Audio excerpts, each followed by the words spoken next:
It's Sunday. That means it's time for the Sunday brunch kit builds.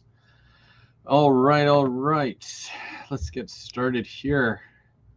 Now I'm going live about 30 minutes earlier than what I normally do. Normally it's for 12, but I'm not going to sit around for the next half hour and make you wait.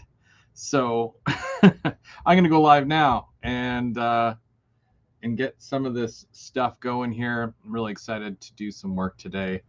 And yeah, I got lots to do. So what's going on, everybody? Hey. M&M Rails, Mark, Trains by Perry, obviously Perry, Dwight Express, or the Curly Express, obviously Dwight, and Angela Crawford, and the Plumber. How's it going, everybody? Happy Sunday to you all. Every Sunday, we show up and we do some work. Could be something on the layout, could be a kit, hence the name, Brunch Kit Builds. But the odd time, or if I'm repeating myself, this might be the third week in a row that I'm doing some weathering. I've also done some graffiti. I've got a couple of cars that I've done previously, but I used the chalks as opposed to the weathering powder. So I'm going to see if I can improve how those look by just going over the cars a little bit. Some Atlas, and I've got an Athearn that was a prime for grime. Now it's just grime. And I have one gondola here that I started last week. I did a very minimal amount of graffiti to it, so I'm going to weather the whole thing, and I'll finish it up. And, oh, we've got Lee. How's it going, Lee? All right, ready. So, like I said, started a little early today. And we are good to go. So in typical brunch build fashion, if you do feel like joining, if you're working on something, if you're doing something train related, maybe you want to build a kit, maybe you have some tips and tricks of your own, you can jump on. Plenty of room for all. We can all find a chair somewhere, and we'll do this thing. Trackside Mike, how's it going, Mike? Hopefully you're not too tired from all that driving yesterday. And Anthony, how's it going, Anthony? All right.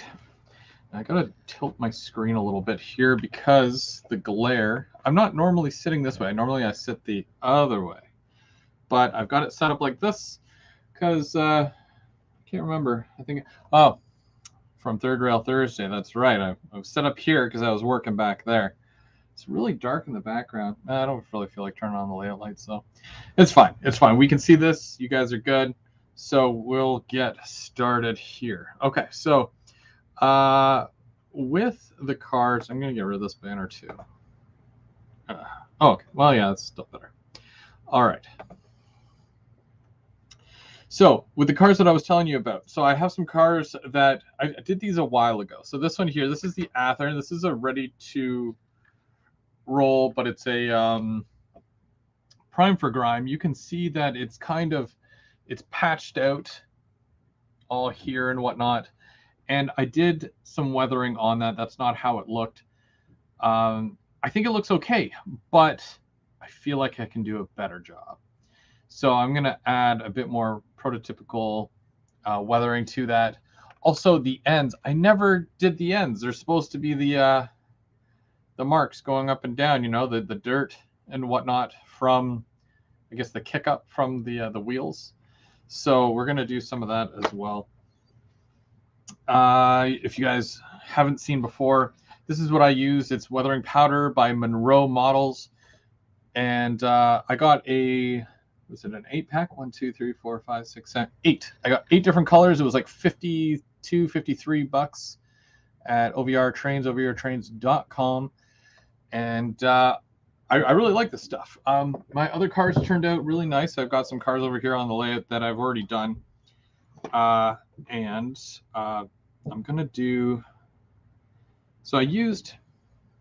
I've got these pastel things And I was using those for like the longest time, and they're nice. They're really nice. I like them, but they're a little bit harder to use. You don't get the same effect. So what I'm hoping for, what I want to do here, is make this look a little bit more realistic. I picked up more of my sponge things from the dollar store today. These are little makeup sponges. Steal them from your wives and girlfriends because they are very, very handy. Been doing some track cleaning. Yes, track maintenance is very important to have smooth running operations and whatnot. Absolutely. Which I'm going to have to clean my tracks again in the next week or so, because I got some guys coming out this way, and I'm sure they're going to want to run a train or two.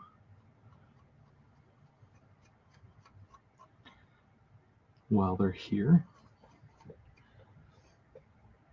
So I'm going to make sure everything is running in tip-top shape.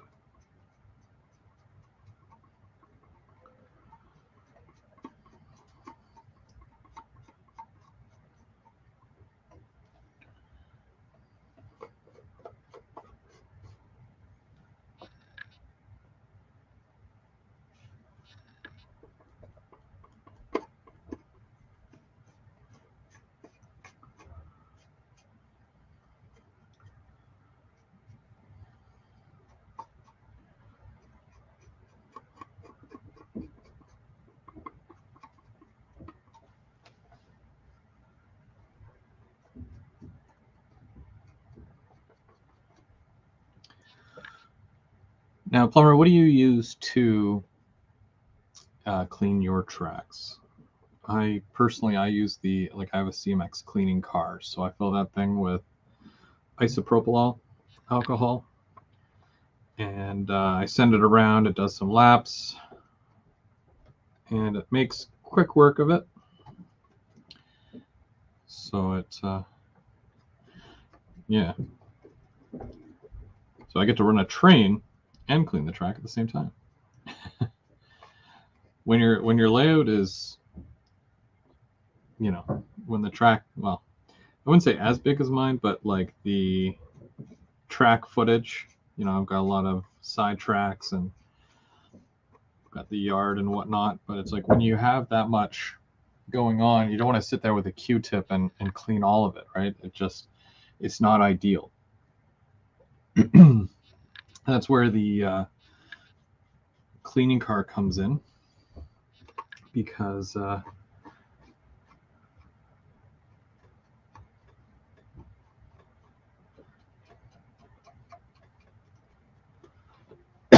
excuse me, sorry. That's where the cleaning car comes in, because I can really just, like I said, put it on the track and let it do its thing. And I can just put it on and let it go around a couple of times, change out the pad, and then it's, switch over, because I've got two main lines technically, or one main line, but then I've got a bunch of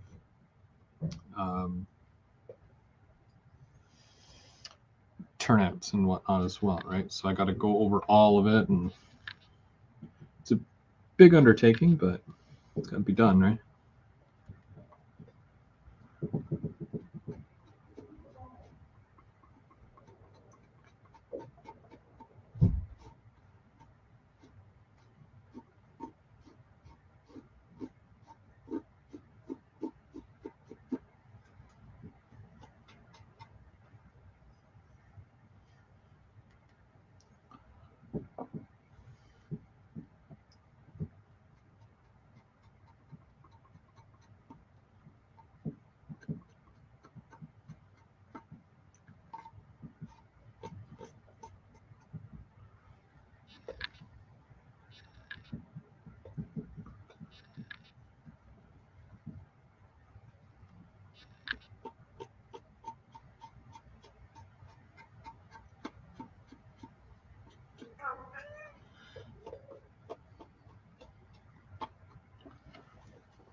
Okay. So you can kind of see here already, well, hopefully you can.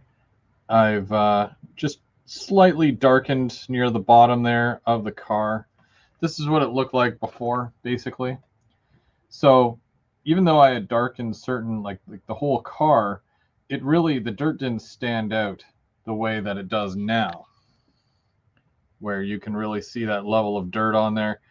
Again, I'm not professional. This is all the color doing all of this. So it doesn't take much to add a bit of wear and tear to your car.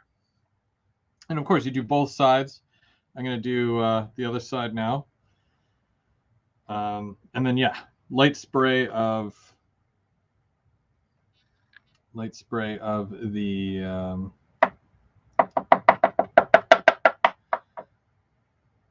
whatchamacallit to seal it in. Clear coat, dull coat. Now, the thing with this car in particular, the way I'm doing this, the high points at each end, and then I'm working down on an angle to the center. So I'm more or less making a big V, and making sure the entire across the bottom here has been hit with the colors, especially, or the dirt. And around the door, around the locks,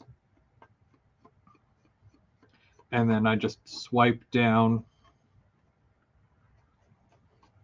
I don't know if anybody else is weathering, but if anybody watches this in the future,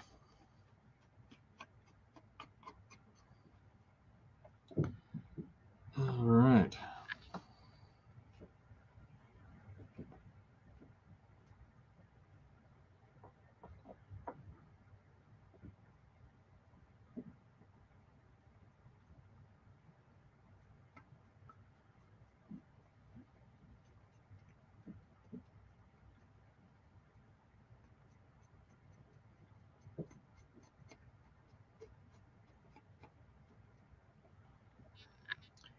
Okay, so that's my dry one, and this is the wet one. So I'm just gonna I don't want it too wet, but I want to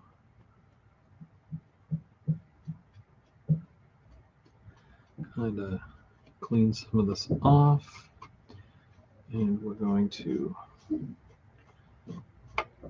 there we go.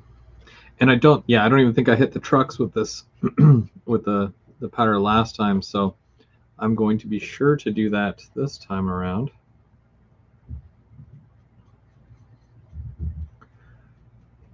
That way I'm adding a little bit of rust as well. And I'll have to add some rust to the roof.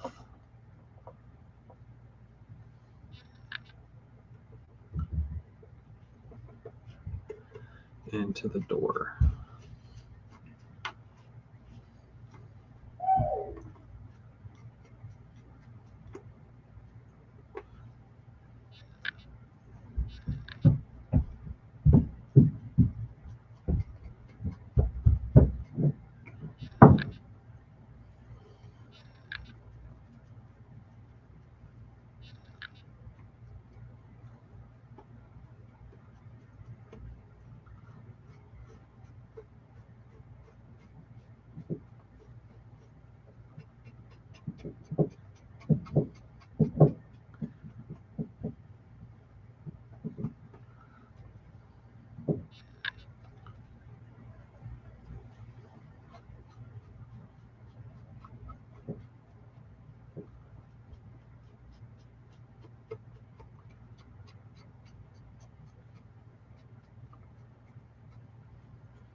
Now I keep switching back and forth from a dry sponge to the wet sponge. Just also reapplying in certain areas where it looks too thin, and other areas I'm taking off when it looks too dominant, too thick.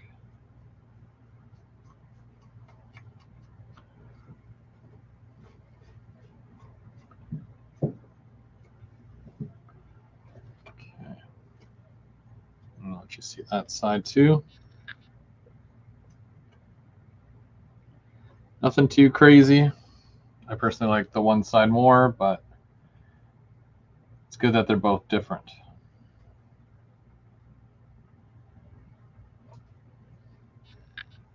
All right. So now I want to do the ends because they are not dirty at all. Well, they're a little dirty. Not too dirty, but dirty enough to say that it's a used car, but not dirty enough to say that it matches the rest.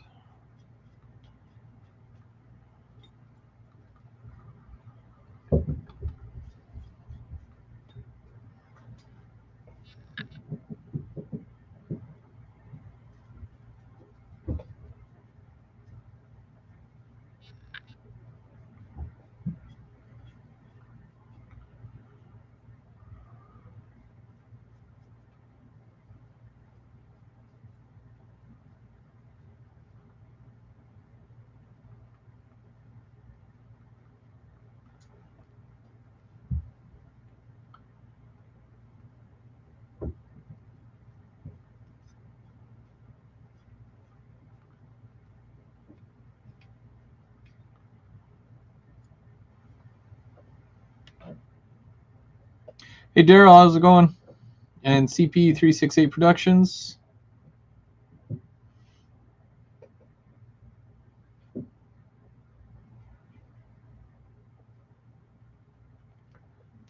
right, so I'll do the other end so that it matches.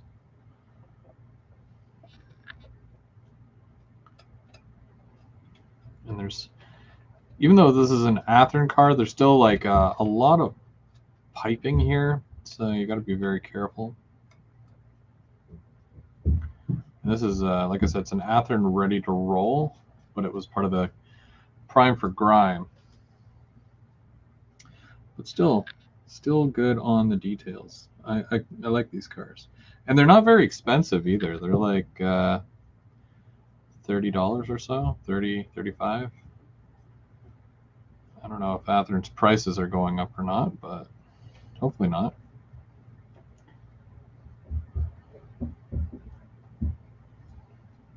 Okay, so that's good for that. All right, so I'm very happy with the dirt that I added here, but it definitely needs more. It needs a touch of something else here.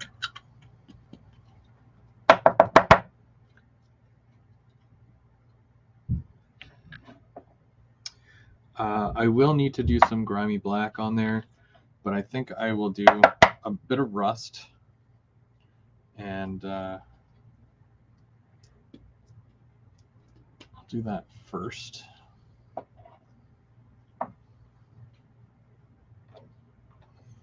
Especially on the top.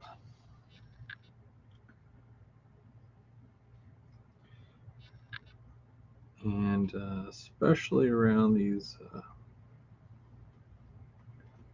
hinges here, around the door area.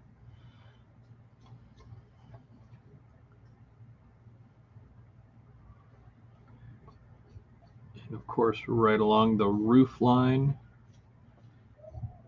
Anywhere that water can collect as well, that's where you'll usually find rust.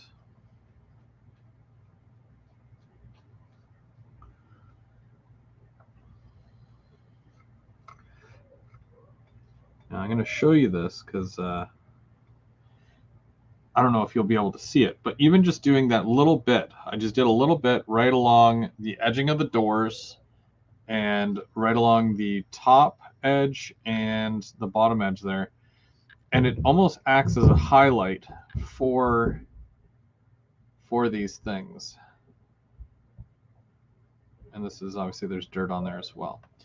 Now that's just putting it on dry, right? Like there's more that you can do with that, but even just adding that little bit, it changes the overall look. So I'm just going to put a little bit over where the ladder is, where all these separately applied grab irons are. Very nice car, I think. Athearn usually does a pretty good job with their rolling stock and whatnot.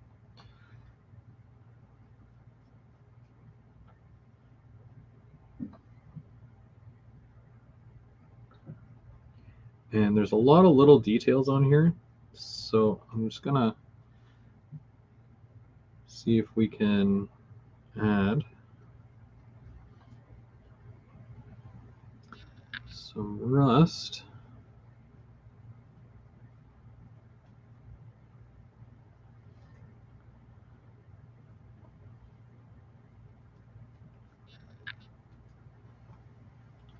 On certain parts here.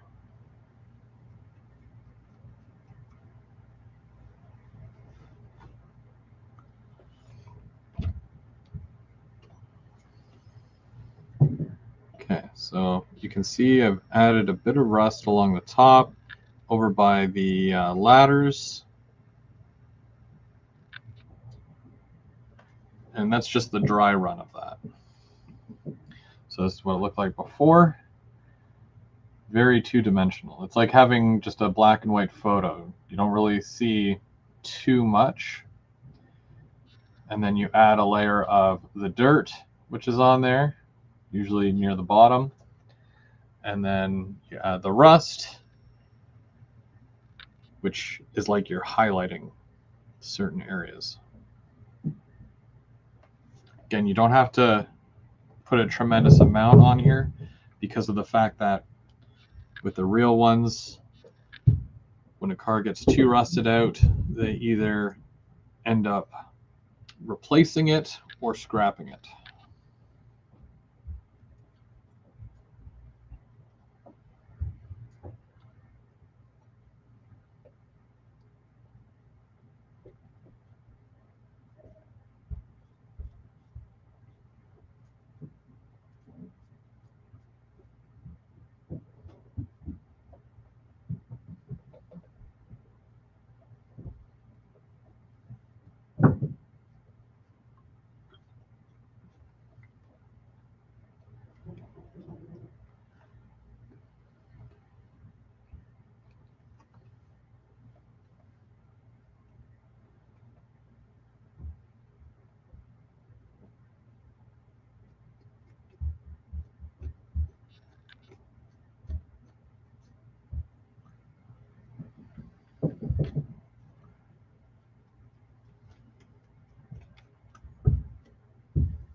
And then you got to also take into consideration the main color of the box car. The rust is going to show up on the yellow a lot more than it'll show up on, let's say, like if this was a CN brown box car.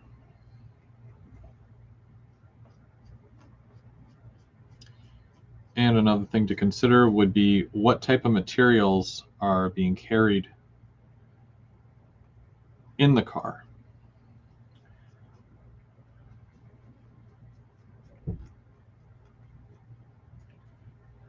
Obviously, coal cars are going to be much dirtier. You can do most of that with the black powder.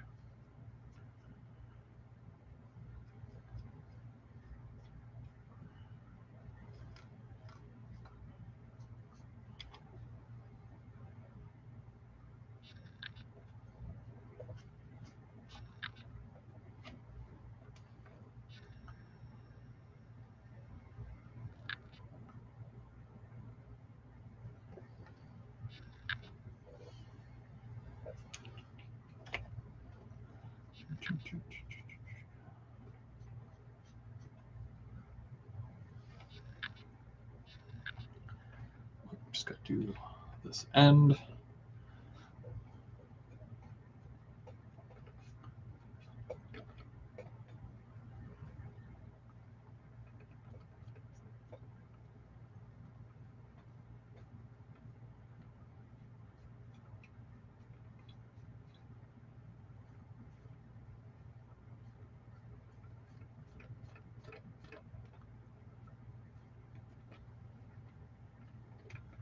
All right.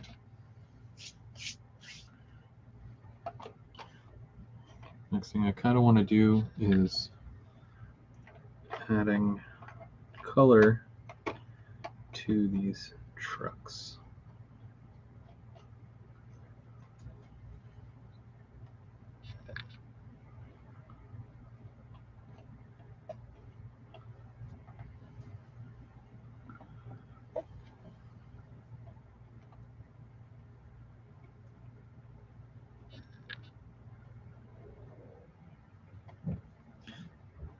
Now, I haven't painted these wheels yet, but I can pop those out at any time and just kind of do those.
Where'd you put the filters? They're right behind you.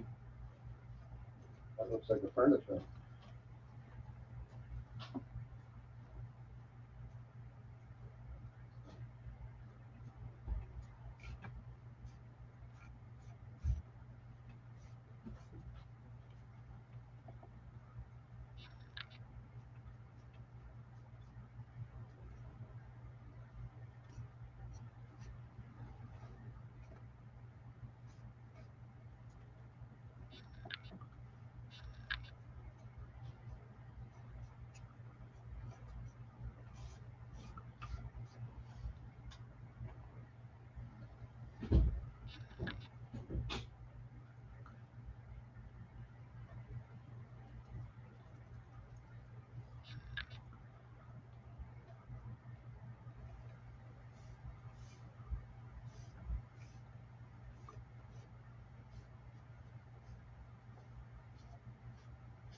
Okay, so I'm just doing some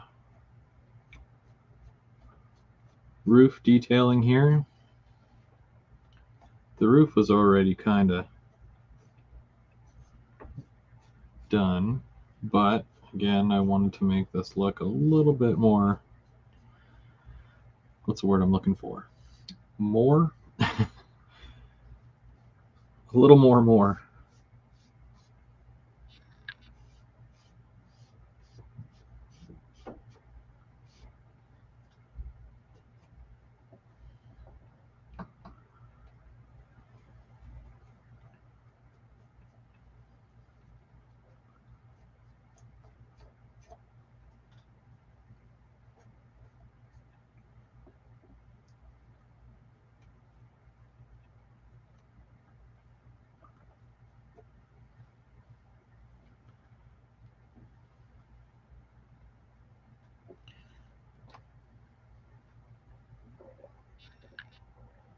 It's hard to see in this light, but believe me, it's weathered.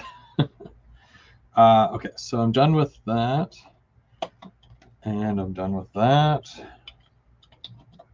Yeah, I go through a lot of these sponges too. The last thing I want to do is the grimy black.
And just some dirt marks up the back there. And we've got Almar. Hey, how's it going? Thanks for joining us today. Just doing a bit of weathering here on this Athearn car. It's a rainy day here in Ottawa, so not much to do about anything out there.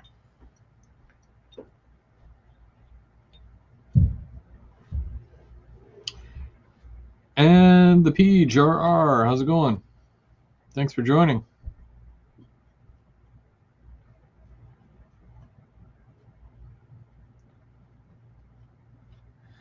Just doing a bit of grime up the back there. Nothing too crazy.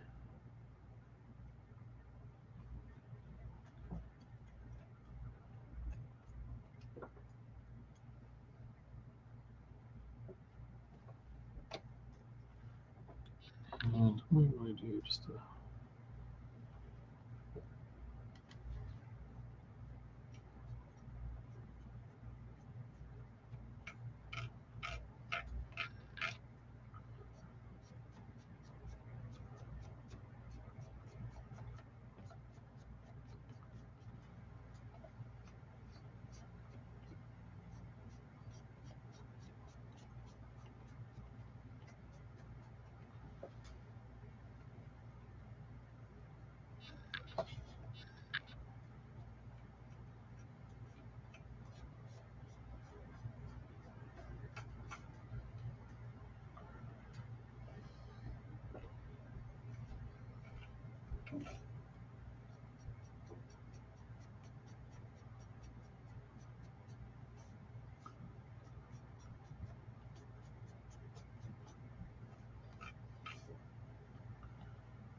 All right. So now this car, basically, it was just plain yellow, almost, basically. I added dirt along both sides. I added a bit of rust spots, dirtied up the roof way more, and I added the dirt marks on each end, and I also added a bit of rust to the trucks. Nothing too crazy. Maybe you want to do a bit of darkness down the side here. Nothing too, just to bring out that bottom dirt. And I'm going to put a little bit as well on the grabs. Those will see the most attention there with people going up and down those.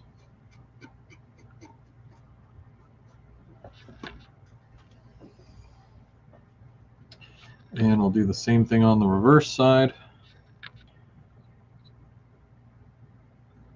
Hey Brian, how's it going? And Anthony and Derek, how's it going? How's it going? Hopefully everybody is doing good today on this Sunday of Sundays. We are just weathering up a car here, giving it that TLC that it deserves. I don't even know if you can find these in stores still. I know that they're doing more and more all the time, but this one here, Athearn ready to roll, prime for grime. I know I've had a couple of them. Yeah, a number of different road names as well. Bangor and Aroostook, that one was really nice. And I gave, I think, a couple of those away for free. And I had a blue GT one. I gave one of those away as well. But yeah, this one, I really like this one. No graffiti. Not every car needs graffiti, but this one does, or does not have graffiti, I should say. So I'll just put that over on the side. One that I was working on last week was this one here. Doesn't look like much, right? And then I've got did just the patch on there, just a graffiti throw up block letter. So what we will do is we will dirty it up, and I'm going to go back to the dark earth here.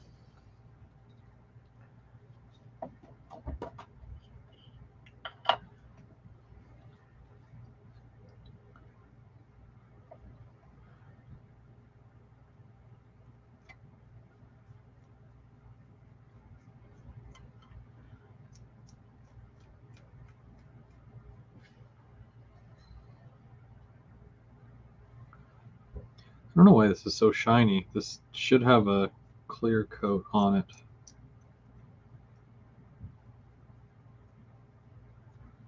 Or a dull coat, I should say.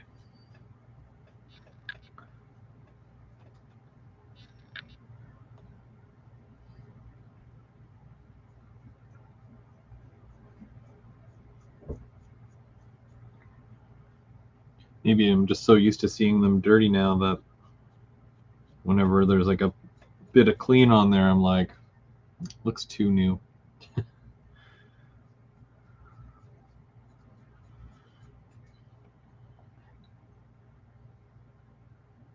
I did finish the Felix.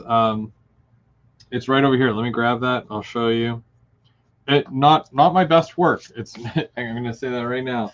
It's not my best work, but I was happy with how it turned out. So there's the Felix, and it says jealous on the other side there. And then on this side here, I just dirtied it up a little bit, did some mild weathering on that, and that one says bogus. So there's that one. These are this is a Walther's car. I practice a lot on Walther's cars because they're inexpensive. So I really liked how the jealous turned out. That's all done by hand there. I copied actually a picture. So I had taken a picture of a high cube boxcar, and basically it was supposed to be on the other side, but I'm like, no, I want the Felix on that side. So I tried to replicate it the best I could, and that's what I came up with there. Yeah, not terrible. Like, I can say it's not terrible, even for me, right? Oh, you're so judgmental. And then this is another one I did. This one is prototypical because when I looked up the road number of this one, there was graffiti on both sides, same colors and whatnot. This one's lightly weathered. And then I had just taken decal ones and did decals on this side because I had no idea what was on the other side. But either way, you know, practice makes perfect.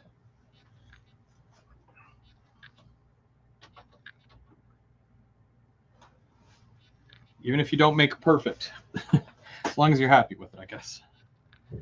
And then I've got about 1, 2, 3, 4, 5 of these Onar gondolas that I've done. I've mostly worked on those last several weeks because I've got a lot of them. So I wanted to kind of work on them, get them into service kind of deal. And yeah, so.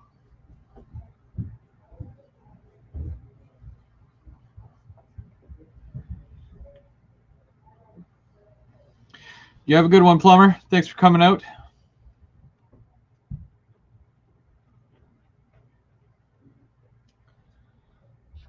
Hey, if it looks like Felix, if you think it looks like Felix, then I think that I did all right.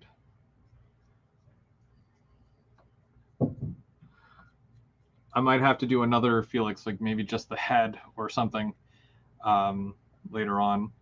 Also, I like to look up different graffiti pieces online as well, and not copy them, but I'll try to replicate it because I've got a lot of appreciation for it. But as for freehand drawing, I mean, I've done a couple, but I try to keep it as prototypical to the real one. I always look up the road number first, and if I can find a picture of it, great.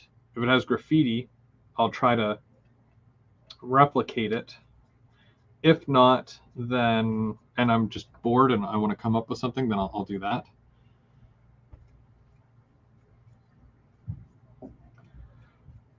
rrpictures.net, railroadpictures.net. It's kind of like my go-to for things like that.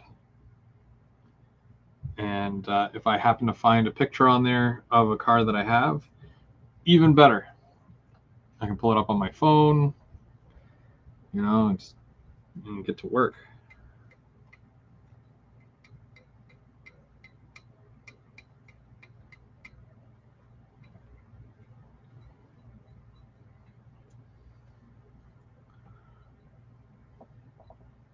Highland Husky Mooch Squad, how's it going? Thanks for joining. Not sure if I had seen you there earlier, but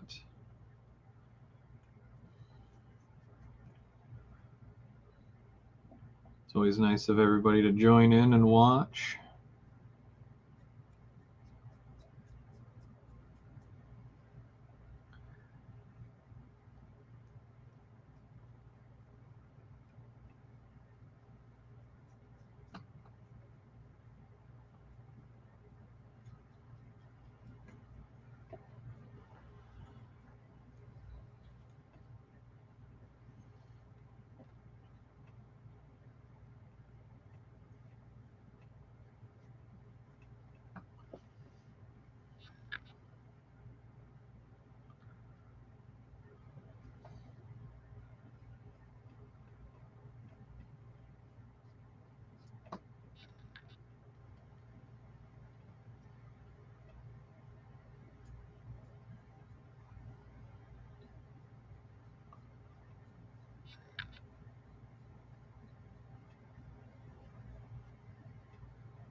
Okay, so Anthony is asking, why don't you use spray gun, and what paint and powder do you use? Okay, so I've never tried airbrushing before, but I would love to try airbrushing. Yeah, I think that would be some next level for me in a case like that. Yeah, next level. I'm sure I can say that. For what I do, I mean, I find that I can achieve just as much with this, and it's less work. But who knows? I might get an air paint or airbrush in the future. I think that it would be very helpful for when I go to like paint my rails, you know, stuff like that.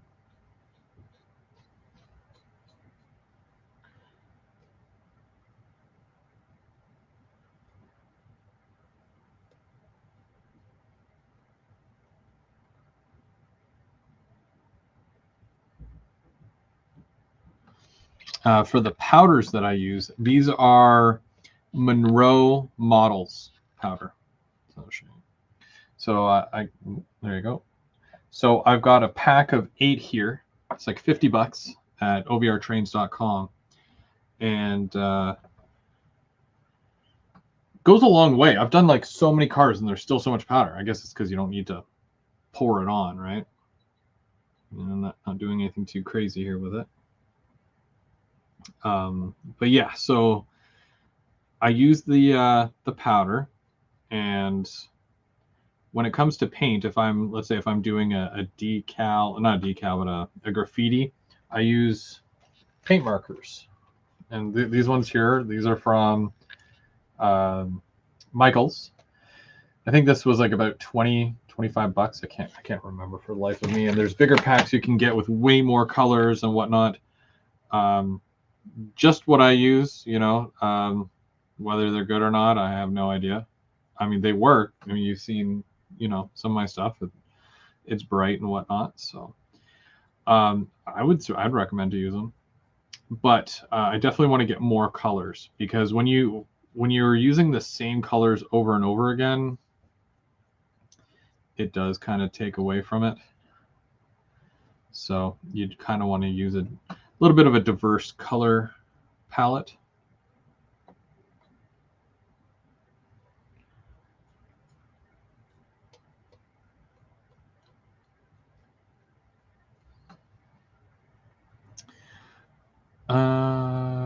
What is September 10th? Canadian Locomotive Logistics. How's it going? So September 10th is a pop-up event, just like Mike said there. OVR has some manufacturers that are coming by, and it'll be fun. I'll be going there. I think I'm bringing Bubs. Bubs is coming down with me, and we're all going to hang out for the day. Intermountain is going to be there. Rapido, some of my favorites. Mini Prince, Bernard from Mini Prince is going to be there. I love hanging out with Bernard. He's great. And there's a couple more. They haven't been confirmed yet, but hopefully, fingers crossed, because, you know, I know who they would be. So, but yeah, so that's September 10th in Tillsonburg, Ontario. I saw a picture. These are supposed to basically, like, the ends of these are supposed to be black. Like, that's how dirty they are. So I'm going to darken the heck out of these things here. They're too bright.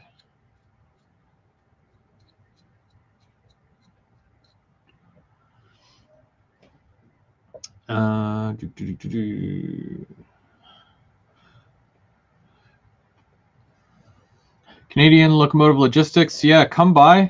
If you see me, come up, say hey, let me know. I'll probably be there. So, and Mike said he'll be there, which is good.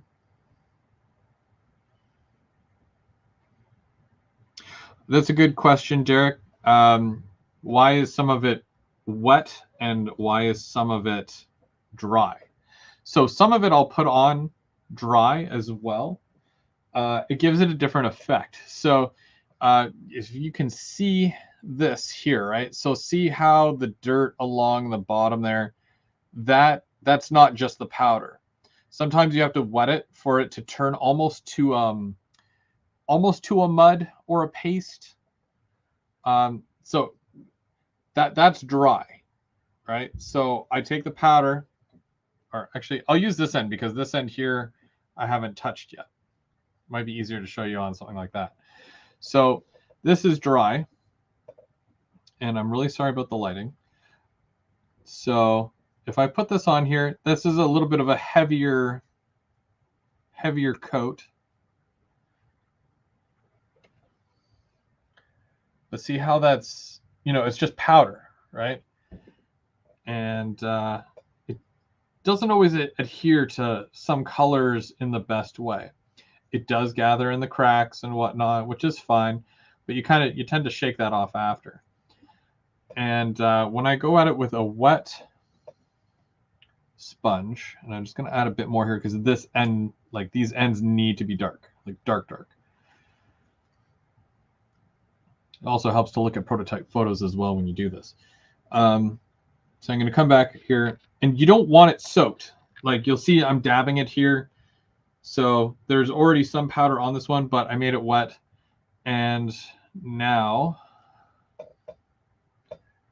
I take that wet and put it on here, and it almost turns it into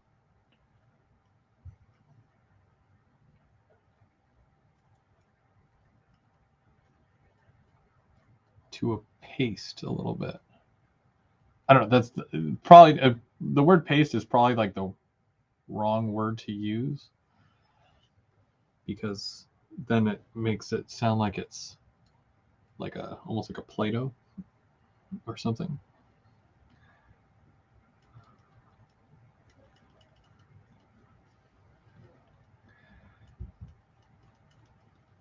Makes it thicker. It turns the powder, which is powder, to like a thicker texture, which in this case clumps a bit more, gathers a bit more, but it also gives it that muddier look.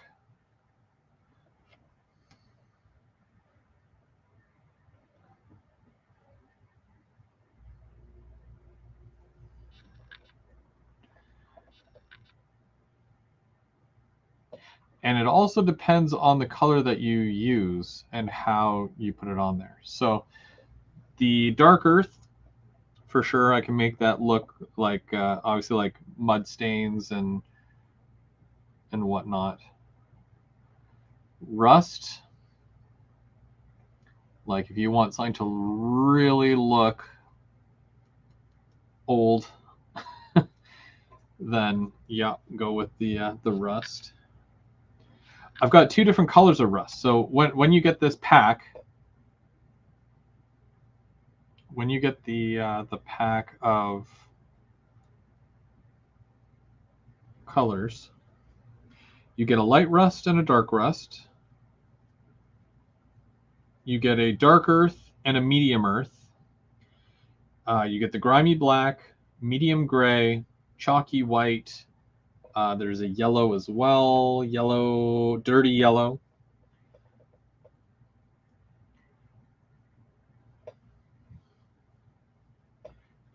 So there's a good variety there, something to, it's a starter pack, right? Like, I don't know, it has a little bit of everything, but I'm sure that there's more that you can get.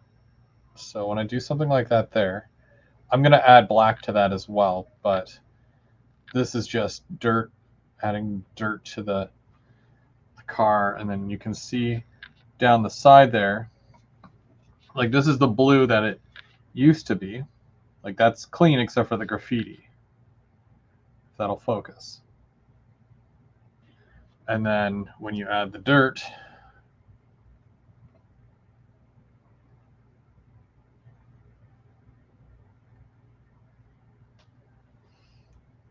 but your best bet, take a look at prototype photos. See how dirt gathers, where it gathers, how much of it, and see what you can do. Because typically I've seen these cars and the section of the gondola that dips down, I've seen it where just that is dirty. But I like to do a little bit more.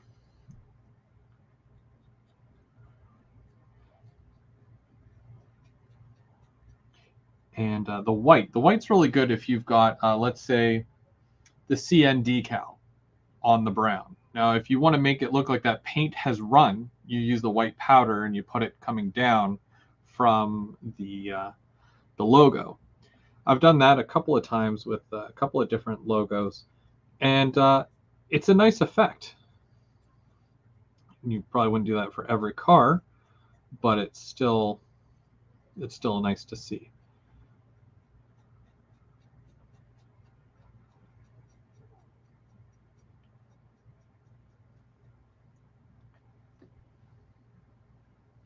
That's like when your car is not completely done being painted and it goes out in the rain, and then some of that rain washes out that paint. It's also good for lightening up a car as well. Not too much. I don't find it lightens it up all that much, but still.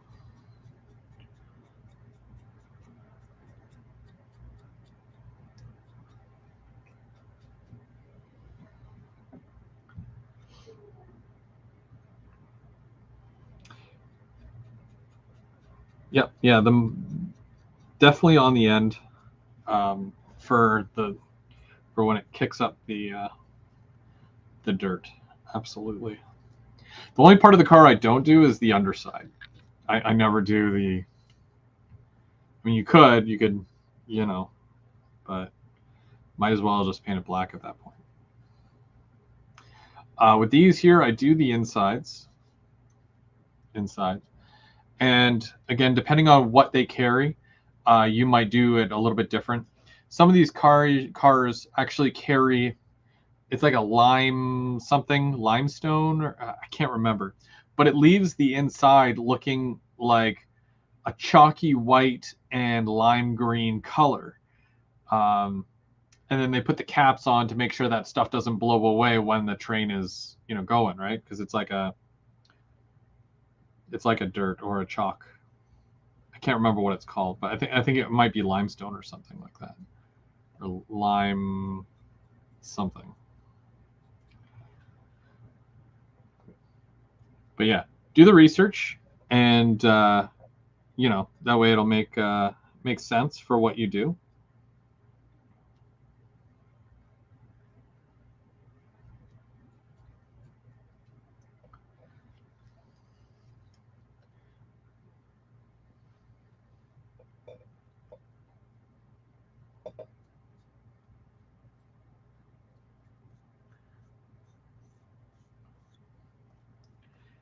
Now, there's also the part where it's like, is there a certain part of your car that gets worn out more than other parts?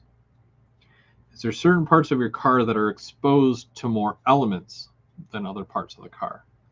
These are all things that you got to take into consideration when doing something like this.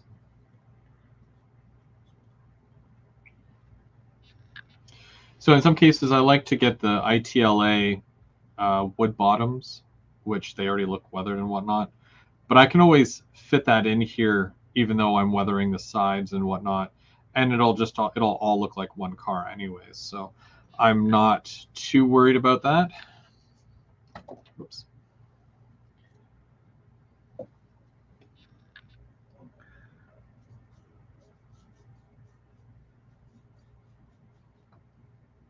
But because I don't always have the caps on these, I do have to weather the inside as well.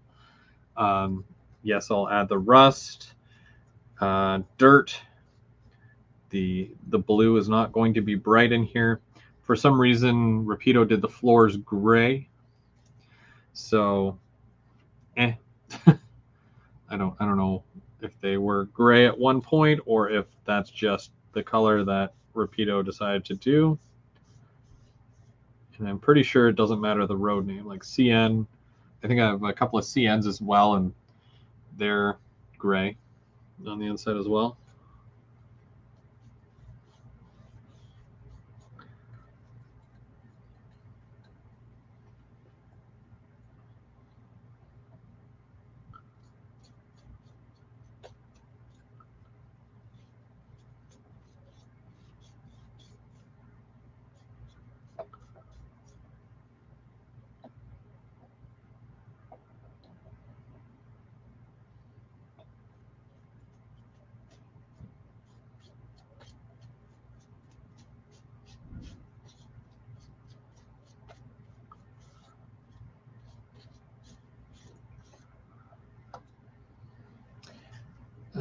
Okay. Good. Okay.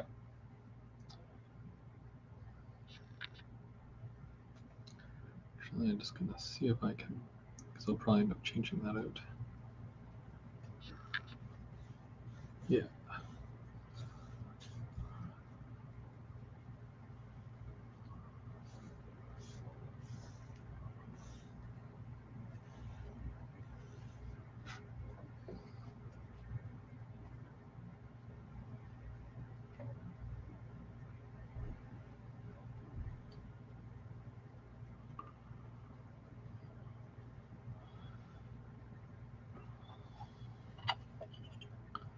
It's a good thing I picked up extra sponges. I would not be able to finish this if I didn't.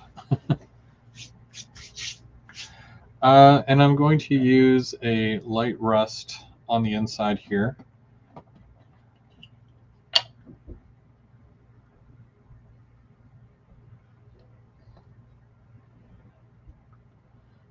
And I'm not going to put it throughout, but I'm going to add it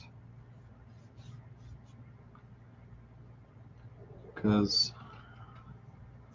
these cars get pretty rusted on the inside.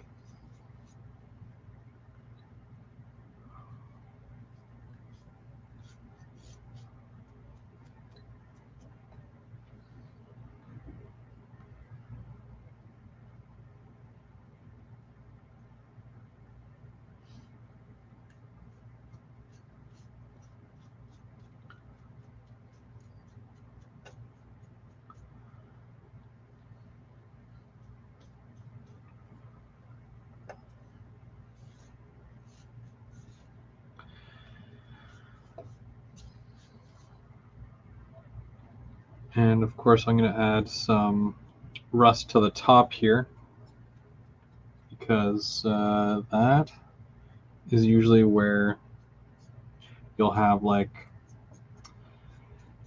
sometimes they'll put the little not a crane, but like shoot, what are they called? You guys know what I'm talking about. They pick up ties and then it loads it into the, and it just goes right along the edge of the.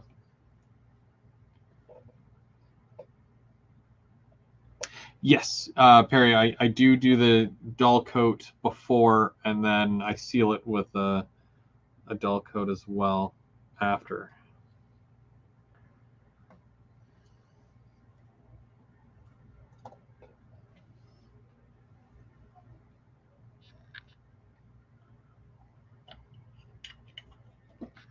I'm going to switch up and do some dark as well, so that I've got a combination of both.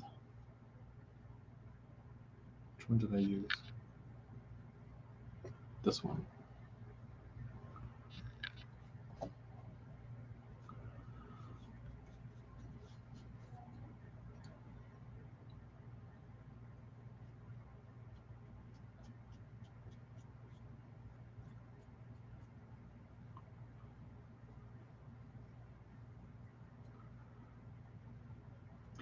it's a lot of layers to do just even for one car. So, you know, you can take your time with it and make sure that you're happy with it. Like this one here, most of it was already done. I just needed to I need to seal it.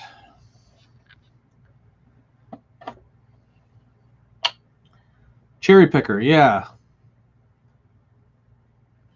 Backhoe. What you call me? No. Yeah, no, yeah, backhoe, cherry picker. Yeah. What did I do with it? Is this my? Oh no, this is my open one.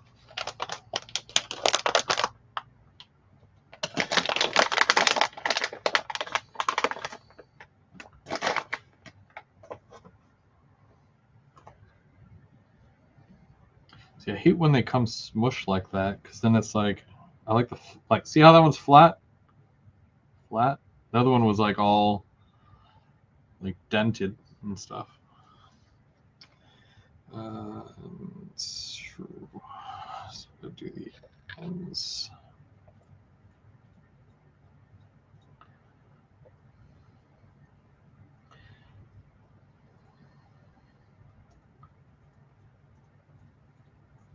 Yeah, I'm very excited for the 10th. I missed out last year, and I have so much running around to do in September. Like I'm going to be down in Toronto like three times. Like we've got a concert on the 5th, and then OVR on the 10th, and then a concert on the 20 something. Yeah, it's crazy.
So I'm just doing a bit more. Now I'm doing the grimy black here. Doing some on the inside just to darken up these end doors from all the abuse that they take.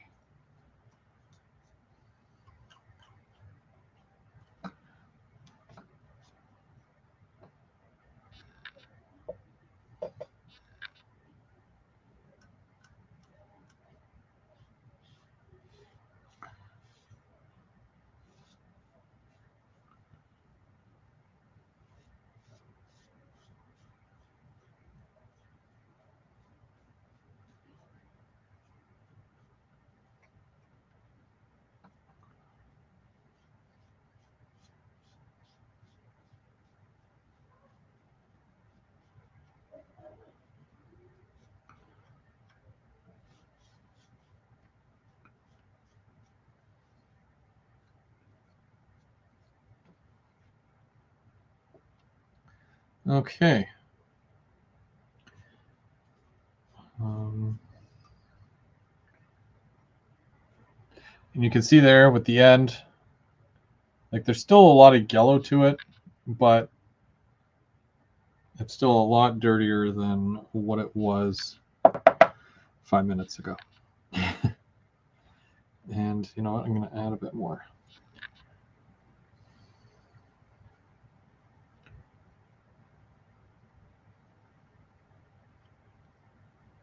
like I've said in the past, usually the best way to really, really weather a car is to paint it right from the start as if you're weathering it. When you buy from a manufacturer and then weather it, yeah, you can do a really good job still, but it's not, like, especially depending on how you're weathering it. Either way, that's another car here. It's done. So I gotta spray that as well. Got the dirt going down the sides. Got the one graffiti on there. And I'm sure at some point in the future, when I get most of my gondolas done, I'm going to do a little parade of gondolas, and they'll all be weathered. Okay, so for one of my next cars, I've got a choice of 3 Atlas cars.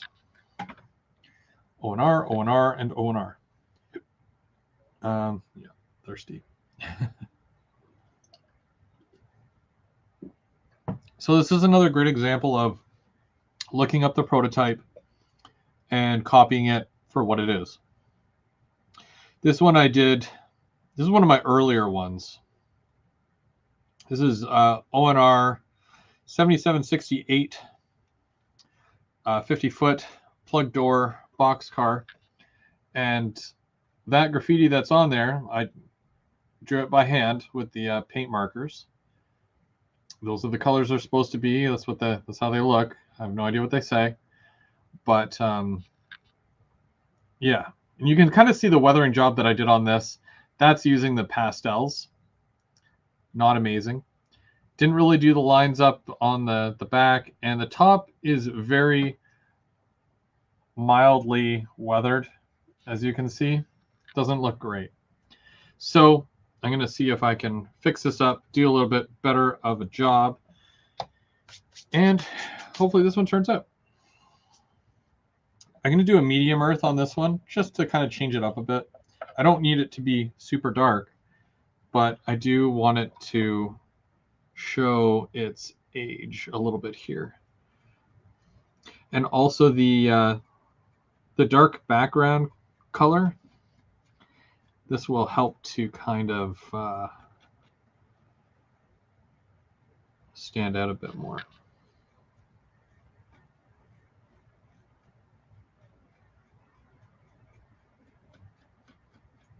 Now this one I've already obviously primed and whatnot, so it's good to go right away. I'll just have to do another coat to more or less seal it in.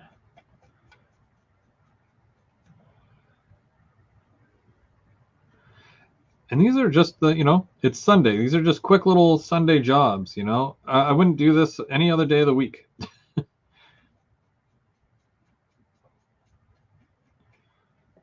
I don't ever have the urge to come down and start doing this stuff unless it's Sunday and it's, time to build.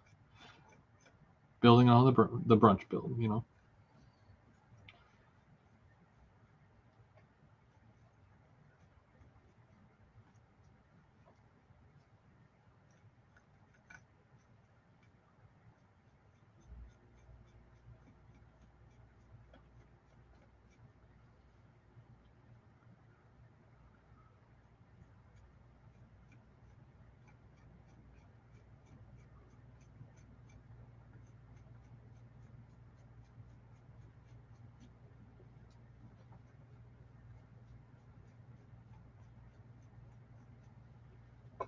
Hey, Randall, how's it going? And Brian, I don't know if I said hey to Brian, Mr. Ferguson. There we go. So just adding a bit more of a dirtier look to this one.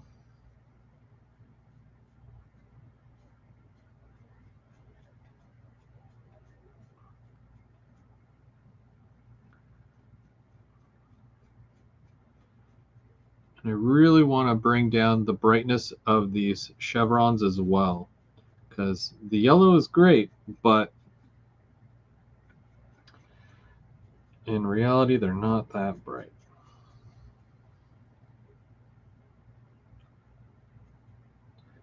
especially the ladders at each end.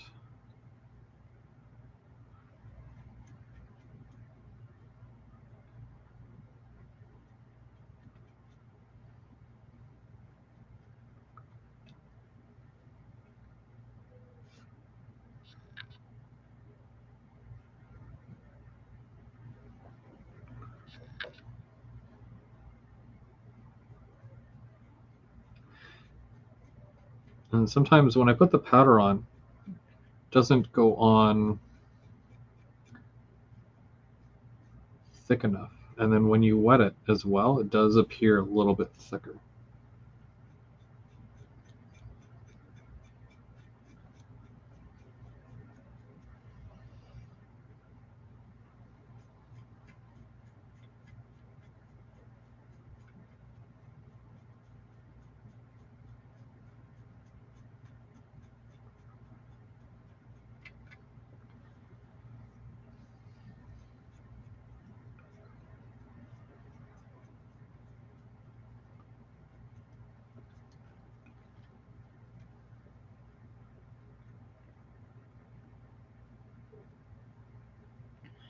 Now I'm going to do a bit more with this door here.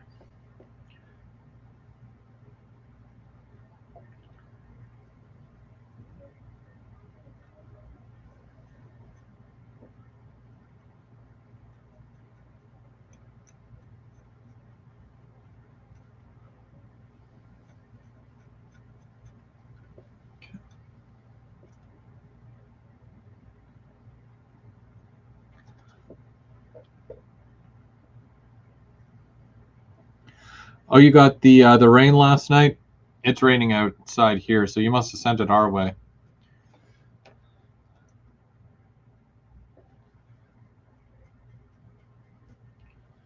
Wasn't raining too bad out there, but just enough where you don't really want to go outside. You want to stay inside and work on the trains, you know?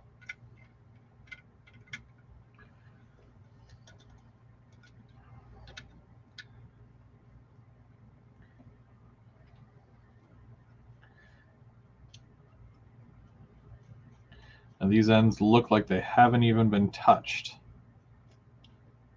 So it's always good to revisit some of your older cars, maybe something that you did a while ago. Maybe you learned a new skill and you can always update your cars that you worked on a while ago with some of your new skills.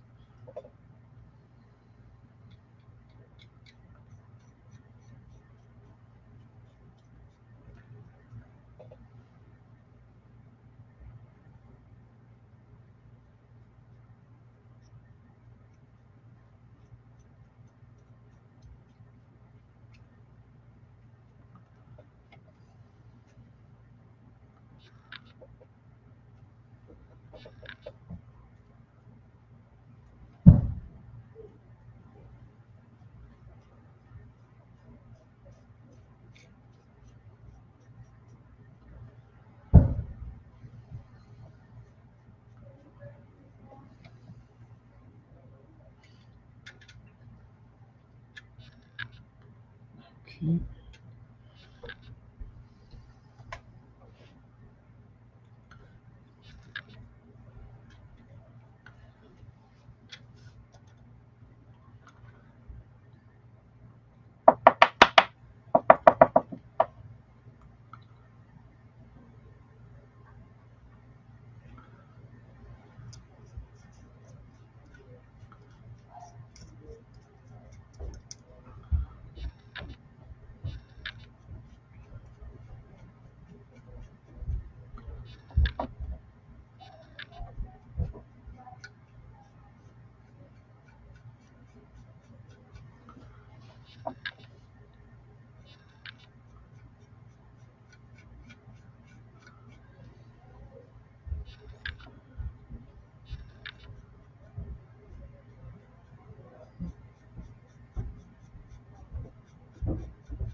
Yeah, I don't mind the rain sometimes.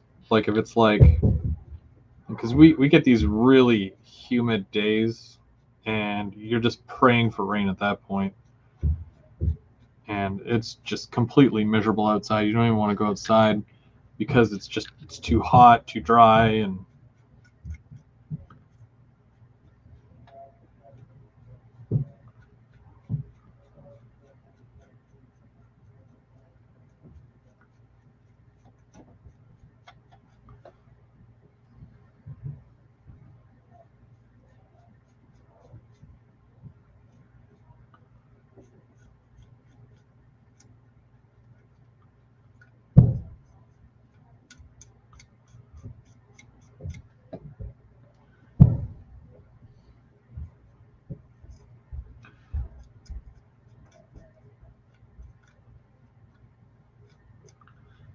okay.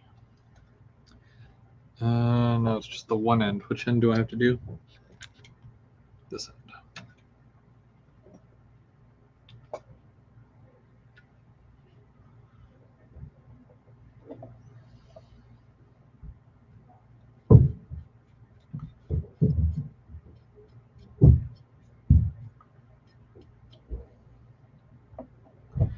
So just to let you guys know, and I'm not sure if this is your first time to my channel or not. I mean, I know some of the regulars that do show up time to time, but if you are new, every Sunday, I work on a project. I'll work on, let's say, a kit, or I'll work on a piece of the layout. In this case, weathering some cars and whatnot. Just the mindless work and whatnot. Normally Wednesdays, I run trains live. So I will get the camera set up around the layout. It's a 3-level, big helix. And, if there's a train that you want to see, I'll run that, or I'll have something set up, good to go. And, we can watch it go around and whatnot. There's usually questions, and if you want me to demo something for you, I do that as well. And then every Thursday, we've got Third Rail Thursday. So that is split between myself, in some cases, Dave Co. They make it like that. So Tim, Mark from M&M Rails. So the way it would normally go, or I should say the way that it's going to go next month. So in the month of September, there's 5 weeks. So the first week, week 1, the first Thursday next month, we will be over on Dave's channel. It's Dave Co. And I don't know what he has in store for us, but he's been on a bit of a hiatus. So it'll be nice to have him back at it. And then the following week, we'll be over on Tim's channel. They make it like that. And then the third week, we'll be here, where I will work on something. This past Thursday, I worked on a piece of the layout, getting some cardboard strips done. And then Mark's channel will be over on Mark's channel near the end of the month. And then the very last Thursday of every month, usually we come together and we do a little show called GBO After Dark. And that's usually, we recap the month, we talk about new releases and things within the hobby, or just the actual railroad itself. If there's news and something that's going on with the actual railroad, something that maybe we find that you would find interesting, stuff like that. And I've also been working on another bit of a show called Keeping Track. Keeping Track is usually plays just before that. It's a pre-recorded as opposed to live. And what I do is, actually, I do a number of things. So sometimes there's rail fanning clips. Sometimes I'm working on a project and I take you through the step-by-step of that. I demo new products, new releases. I do an unboxing, a review, and that's all crammed into like a 30 to 45-minute show. And then we go right over to the GVO After Dark right after that. But yeah.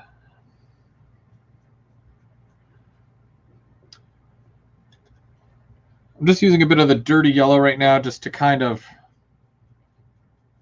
fade out these chevrons and the word and the little Ontario symbol there.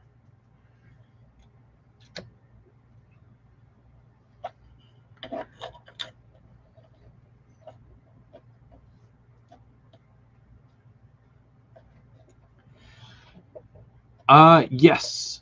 So November 11th. What? I gotta check to see what day of the week that is.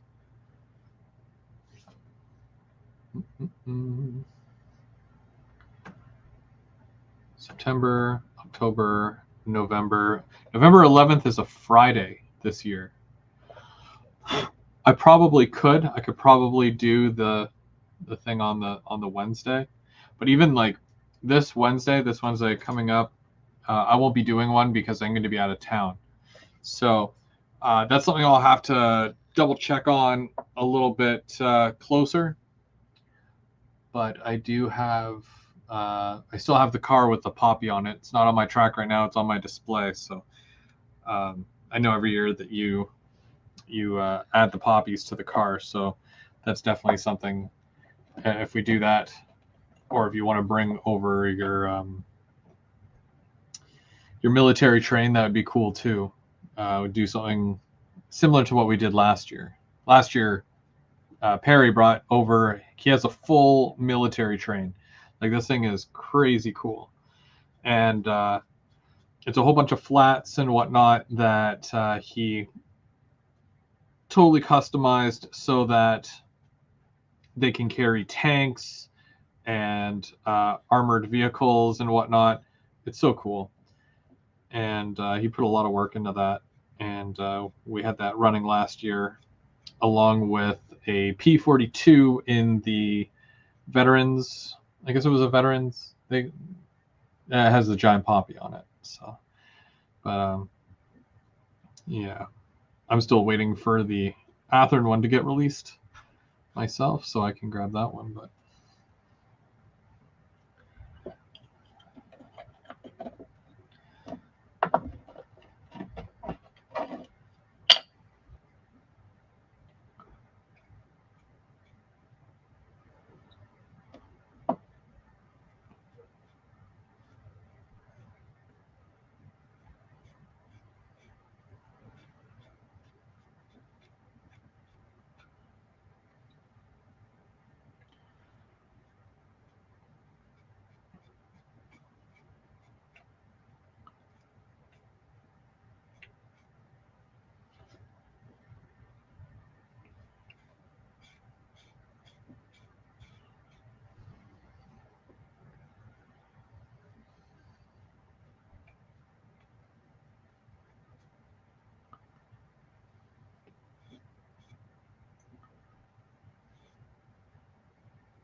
cool.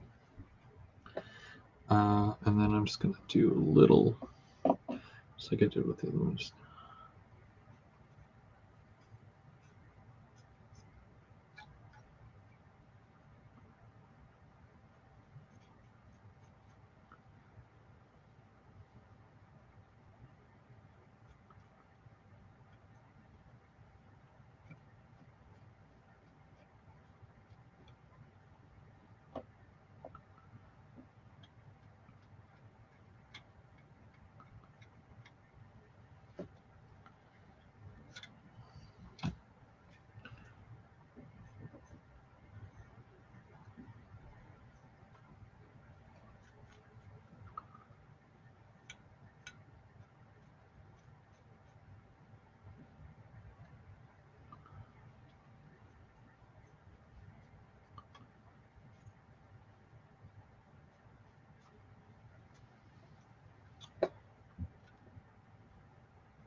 Okay, now the only thing I need to do to this one is add the tire marks up the ends, and then I think this one will be good. And then that's 3 down. That's 3 down, and we've got about a half hour left, so I might start on another car here. Well, I've got 2 more cars that I plan to work on, but we're making great time.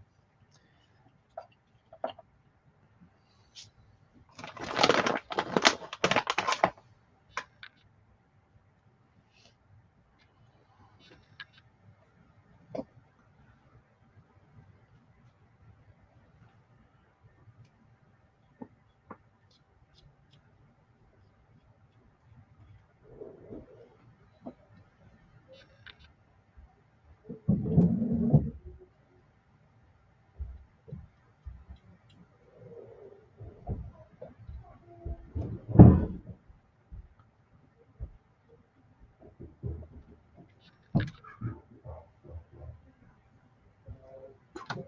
There's one end. Yeah, and I can't believe I missed this on this car. It's such a big detail, you know?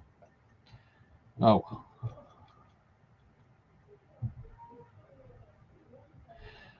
Oh, and I'll try to get that car stripped for you, Perry, if you feel like doing that.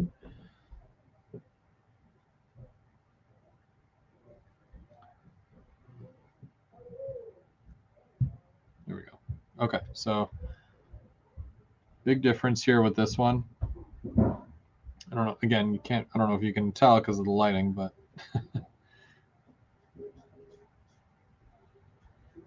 just gotta bring down that orange a little bit. There we go. Let's put the darker color on there. Okay. Yeah.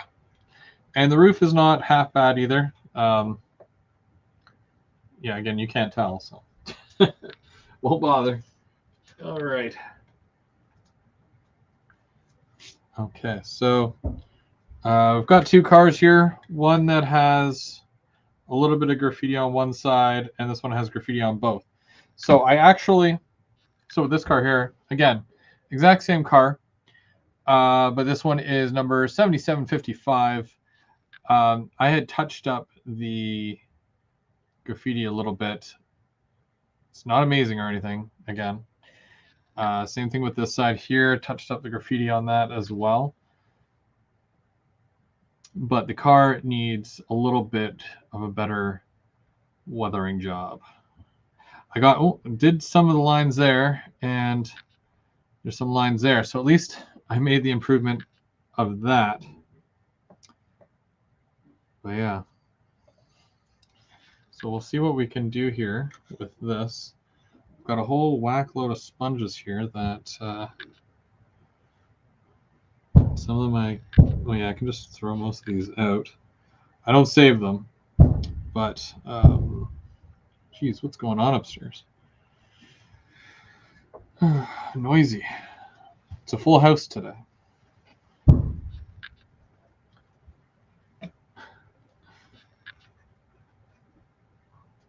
Okay, so we'll just use a new cloth here. And I don't need the black yet. So I think I will start with the yellow. And I will try my darndest to fade out a lot of this yellow that's on here.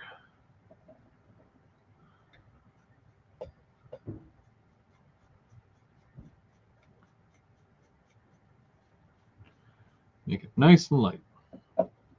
Come to think of it, I probably went over it with a yellow pastel earlier to start that lightening process.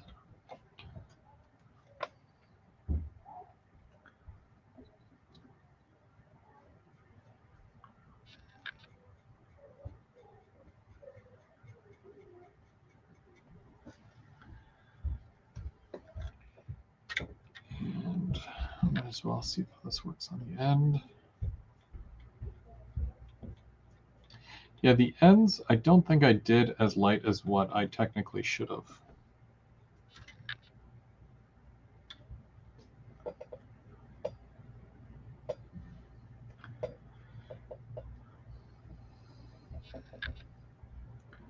Yeah, you definitely have to be in the mood for it, right? And again, it's not everybody's cup of tea either, doing weathering or, stuff like that. For me, it's like I'm never in the mood to do wiring. I can't stand it. To me, it's not fun. If I'm not having fun, then I don't want to do it. Okay. Yeah. Okay, I'm gonna do darker this time.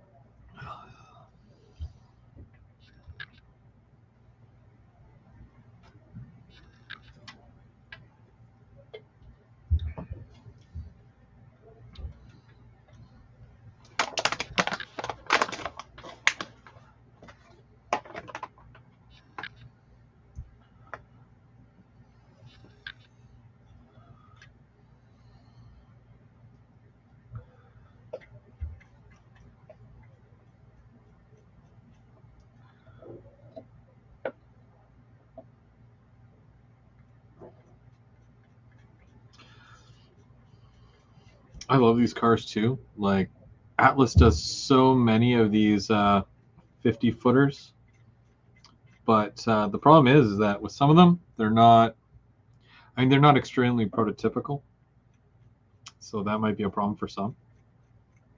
And also, the last run that they did, the Ontario Trillium that's on it was upside down. I don't think anybody got offended, but it's definitely not prototypical for it to be upside down. But yeah, that happens.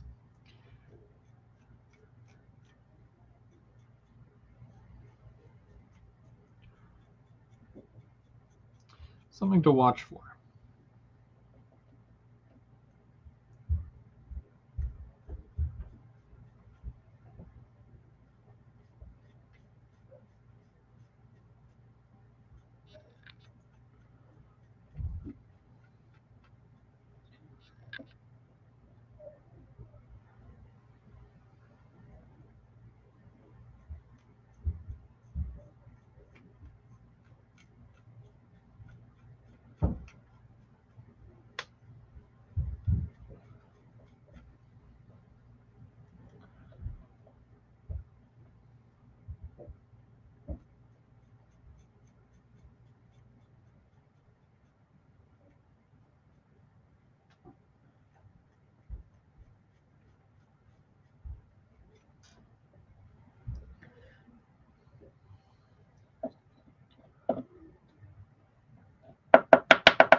I actually really like the Atlas cars. They might not be the most prototypical, but they are very solid performing.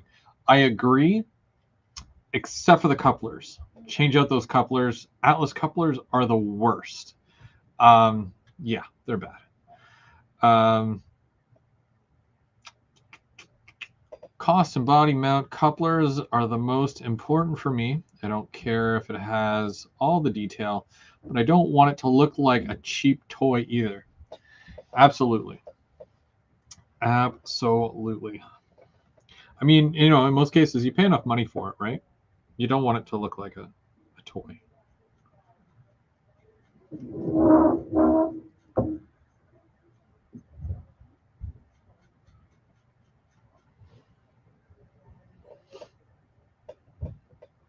They kind of remind me of the Athearn Blue and Roundhouse cars.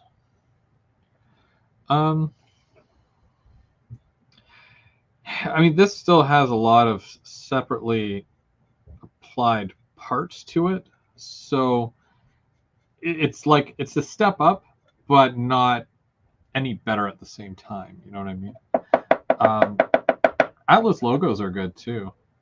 I enjoy their locomotives, but yeah, I can't get over those couplers though. They're not ideal in any kind of situation.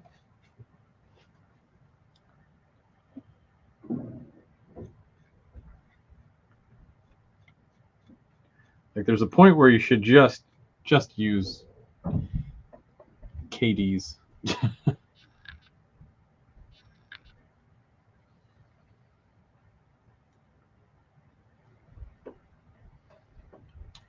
Athearn has McHenry.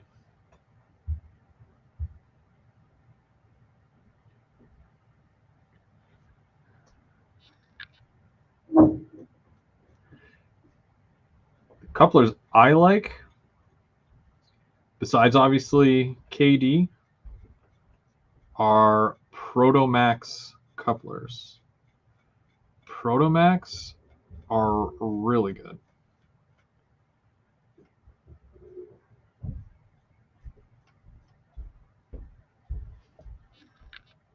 And you'll find those on Walthers, believe it or not.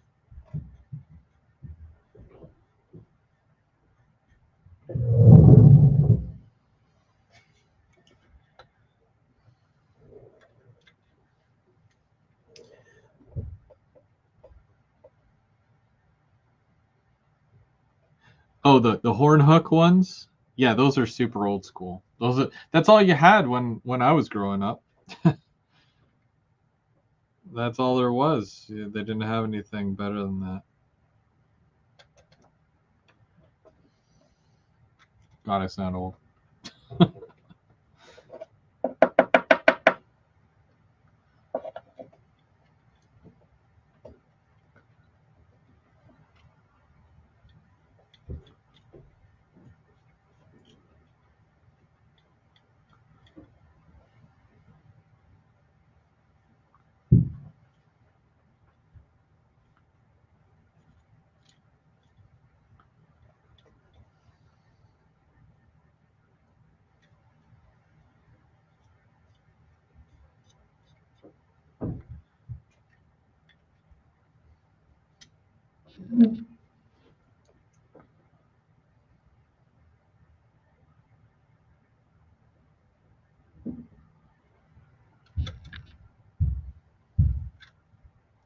Which side did I do? That was that side, so I'm going to do this side.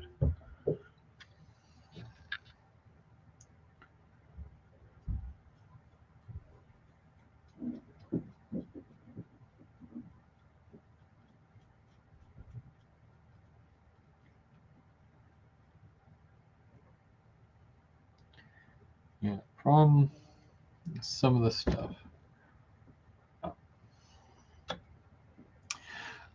The Accumates I don't have an issue with until I started putting the 119s on cars with broken couplers. Most of the older cars I have brought the previous owner changed out a horn to swap out a few myself.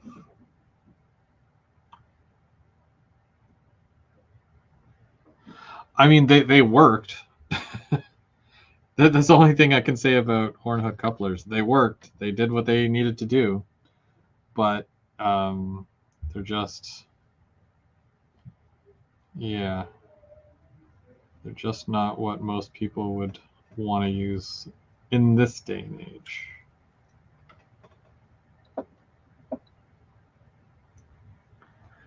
Too many particulars.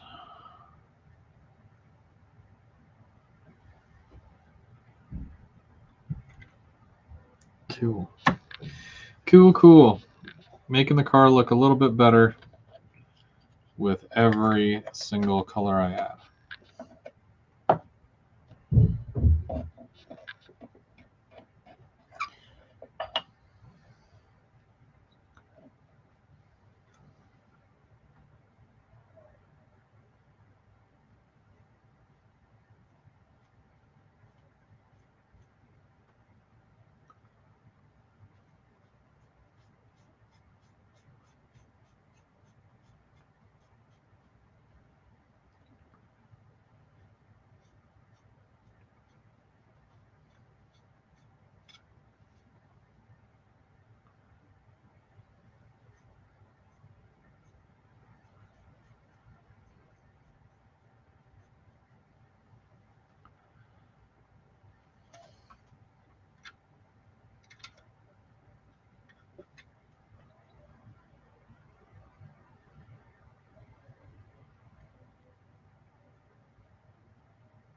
And it's just one of those things where, the hobby, just as much as the hobbies change, but the models within the hobby have also changed.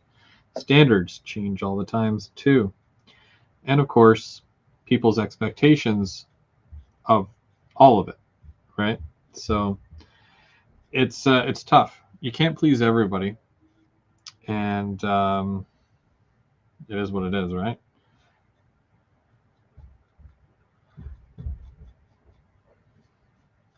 Also, the fact that, like, let's say for example, 5-year-old me playing with, trains that have horn hook couplers.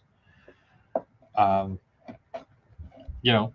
I was yet to see any other coupler. That's all I ever knew as a child. So I didn't know it could get better. But at the same time, I didn't care because I was too busy having fun. And I think a lot of people forget that. And they forget, the fun aspect of the hobby.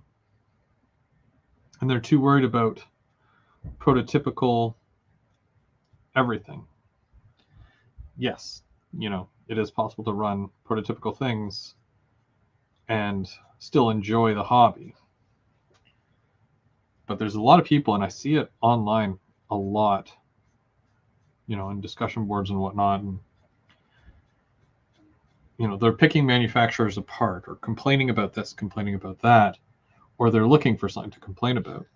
And it's like, you probably hate the hobby because all you're doing is complaining. It's tough.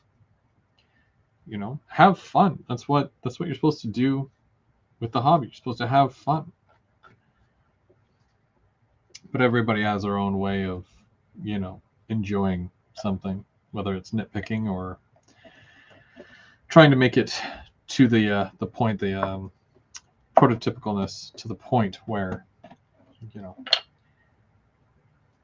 you can critique it and say there's nothing not prototypical with this. But I think it just takes away from it sometimes.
Santa Fe on everything.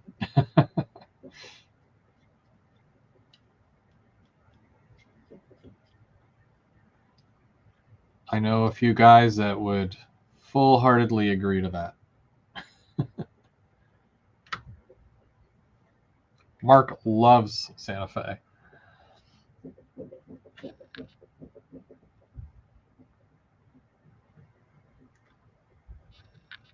That's cool. I think that's my last one for today. I did 4. I corrected 3 of them. I finished 1 of them, and I'm okay with that. I'm just about at that 2-hour mark. I started at 11:30. Now it's 1:30.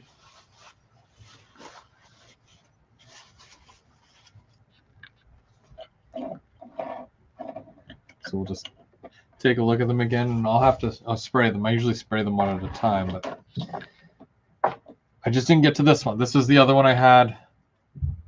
It's obviously still very bright.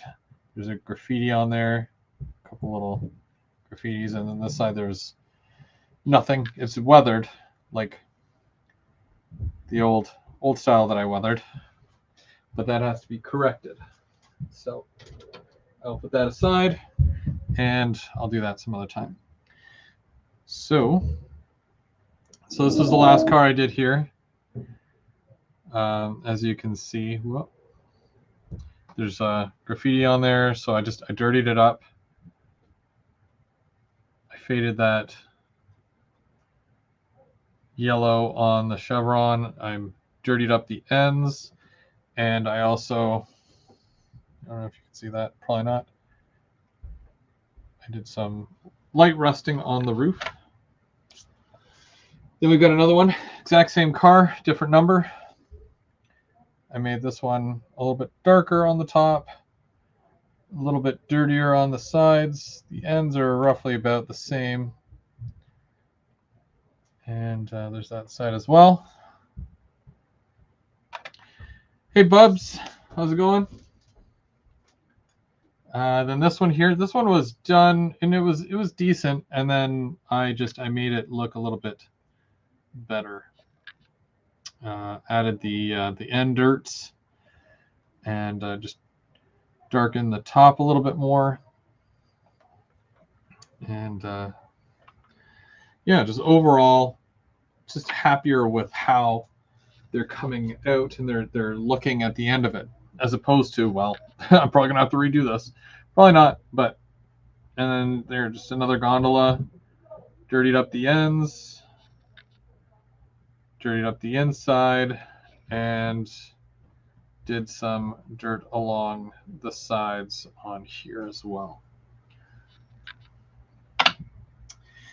And yeah, so like I said, they're gonna get sprayed. The way I was spraying before, and this might contribute to how these look now. This is the one that I still have to fix up.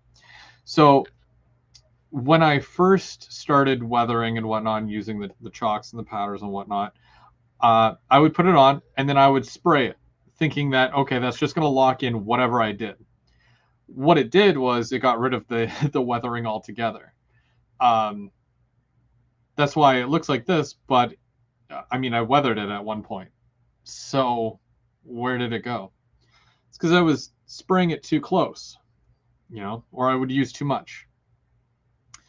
So what I do now, thanks to Bubs is in the chat, I do a lighter misting from farther away.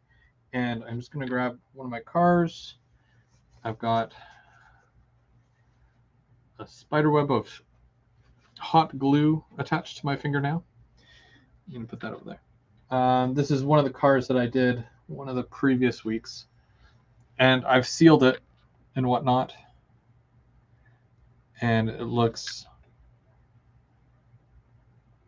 really good because I didn't mist it right up close.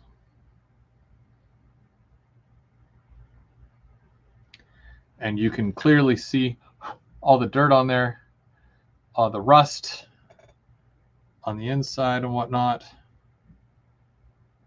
And they're all done a little different here. Like I've got some that have a bit more weathering to them, but yeah, it works a lot better now doing it that way. And I'm going to continue to do it that way because definitely doesn't take away the color anymore. So I'm thankful that he showed me that, because yeah, just using too much spray. All right, well, that was it. That's it for today, for the Sunday brunch kit builds. Thank you so much to everybody for joining in today, watching, working on stuff, joining in the conversation. And like I said, I'm going to be out of town this Wednesday, so there won't be a running trains live, but we'll get back to that maybe the following week. And I do have a vacation coming up, so hopefully I can do a few more lives and whatnot during that time. I also have Mike and James coming out this way. We're all going to go rail fanning, so that'll be fun. I'll film some of that for you. And of course, we've got the manufacturer meetup at OVR Trains in Tilsonburg on September the 10th. If you can make it out, awesome. Come by, say hi. You know, there'll be a few of us there. Introduce yourself. let us know. And because a lot of you, I have no idea what you look like in real life. Let's be honest.